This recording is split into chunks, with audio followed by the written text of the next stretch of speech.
सीधा रुख में प्रदीप जी का करूंगा। ओम प्रकाश राजभर भी हमारे साथ जुड़े। प्रदीप जी, ये दरअसल देखिए विभाग मिले, किसको मोटा विभाग मिला, किसको कम विभाग मिला, सबके सामने पब्लिक डोमेन में चीजें हैं, लोग सब बातों को समझते हैं। दो बड़े अहम सवाल, लेकिन पहला ये कि क्या ये माना जाए कि जिस तरह से भारतीय जनता पार्टी की सरकार में जो दूसरे दलों से जो नेता आए थे, ब्रजेश पाठक बसपा से आए, अब डिप्टी सीएम है, इसके अलावा मैंने खास तौर पर बात करूं जितिन प्रसाद की, कांग्रेस से आए, पीडब्ल्यूडी जैसा महकमा, और भी जो पूरी फहरिस्त मैंने गिनाई, क्या भारतीय जनता पार्टी के रणनीतिकारों ने यह संदेश देने की कोशिश की है, क्योंकि जो एक चर्चा पॉलिटिकल सर्कल्स में हमेशा रहती है बीजेपी को लेकर कि भारतीय जनता पार्टी की सरकारों में और संगठन में उन्हीं लोगों को तवज्जो मिलती है जो मूल संगठनों से आते हैं, संघ और संघ के आनुषंगिक संगठनों से आते हैं। क्या इस नैरेटिव को बदलने के लिए, इस बात को बदलने का संदेश देने की कोशिश की गई है? क्या इस तरह से देखा जा सकता है इसको प्रदीप जी?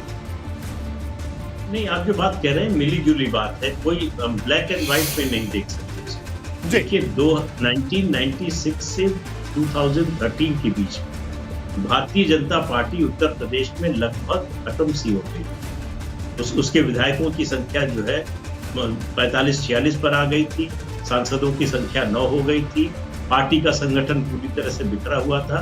तो 2013 के बाद 13 में जब अमित शाह को प्रभार सौंपा गया, तब से उन्होंने संगठन को पुनर्जीवित करने, पुनर्गठित करने का काम शुरू किया। उसके बाद से आप देखें पिछले 8 सालों की जो भाजपा है, उससे पहले की भाजपा में बहुत अंतर है। और ये जो आपने नाम गिनाए, ये सही बात है, बाहर से आए हैं इसलिए कि लाने पड़े। अगर नहीं लाए होते तो जो 96 से 2013 के बीच में जो स्थिति थी 2013 के बीच में, वैसी ही रहती। दूसरा, ये बात आपकी सही है, ये भी मैसेज देने की कोशिश है कि अगर हम दूसरे दलों से लोगों को लेकर आते हैं तो उनको लाकर डंप करने के लिए नहीं लाते हैं, उनका उपयोग करना चाहते हैं, बशर्ते वो पार्टी के लिए, संगठन के लिए उपयोगी हो। अगर वो इस मंत्रिमंडल के गठन में खास बात इस बात पर ध्यान दिया गया है कि गवर्नेंस को लेकर जो है वो प्राथमिकता है, कि जो गवर्नेंस के मोर्चे पर अच्छा परफॉर्म कर सके उनको तरजीह दी। जी प्रदीप जी, अब मेरा एक और सवाल आपसे आखिरी इस विषय को लेकर जो अभी हम जिस पर चर्चा कर रहे हैं। बिल्कुल आपने कहा कि तमाम लोगों को तवज्जो दी और बल्कि लेकिन और तमाम लोगों का जो उपयोगी है उनका इस्तेमाल भी कर रहे हैं, लेकिन ओम प्रकाश राजभर जी देखिए कितने उपयोगी रहे, वो तो बाहर ही हो गए मंत्रिमंडल से।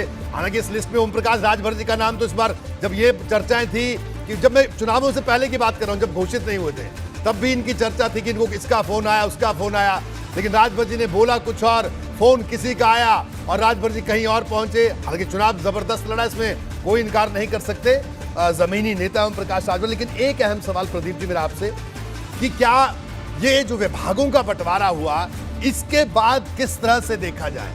मुख्यमंत्री योगी आदित्यनाथ की पकड़ और मजबूत हुई सरकार में, क्या ये माना जाए सीधे तौर पर? देखिए, जो मंत्रिपरिषद की सूची जब जारी हुई तो ये कहा गया कि ये पकड़ कमजोर दिखने वाली दिखाई दे रही है मुख्यमंत्री योगी आदित्यनाथ। विभागों के बंटवारे के बाद ये स्पष्ट हो गया है कि कैप्टन योगी आदित्यनाथ ही है और उनकी पूरी पकड़ इस सरकार पर, वही इस सरकार के मुखिया है और उन्हीं के प्रभाव से ये सरकार चलेगी। ठीक है, जो विभागों का बंटवारा हुआ है उसने उनकी अथॉरिटी को स्टैब्लिश कर दिया। बिल्कुल प्रदीप जी आप हमारे साथ बने रहिएगा, क्योंकि जो अगला विषय है वो भी बड़ा महत्वपूर्ण है। उसमें एक बड़ी टिप्पणी आपसे जरूरी है, क्योंकि जिस विषय पर हम आगे बात करने वाले हैं उस पूरे ताने बाने को बुनने में ओम प्रकाश राजभर जी की बड़ी भूमिका रही है।